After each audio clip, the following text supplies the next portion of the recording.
disability and rehabilitation. So first, a disease occurs that causes impairment, that causes disability, and that causes handicap. So first, what is impairment?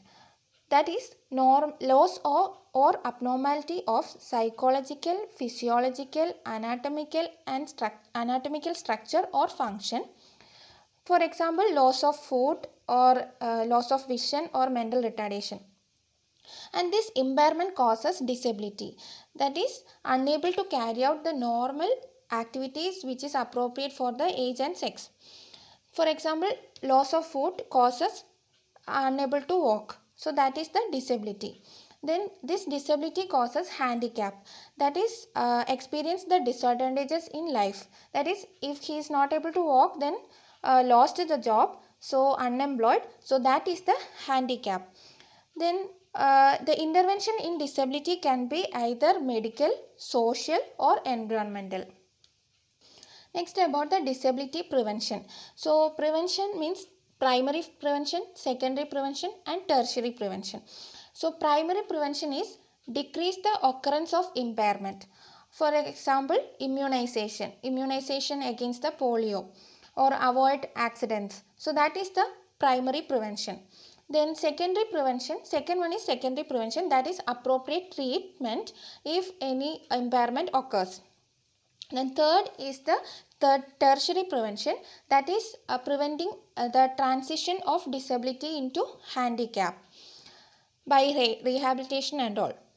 Then major causes of disability are communicable diseases, malnutrition, low quality of perinatal care, accidents, etc. Next, about the rehabilitation.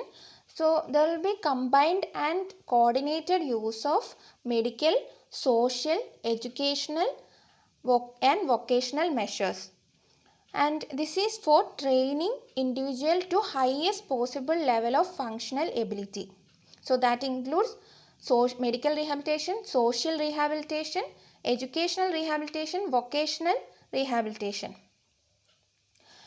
So social integration and also the social integration, that is active participation in community life. So first, about the medical rehabilitation. So that is restoration of the function, that is if surgery needed or loss of foot, so surgery or anything like that. And then vocational rehabilitation, that is restoration of the capacity to earn a livelihood. Then third one is social rehabilitation, that is restoration of the family and social relationships. Then fourth is psychological rehabilitation, that is restoration of the personal dignity and confidence.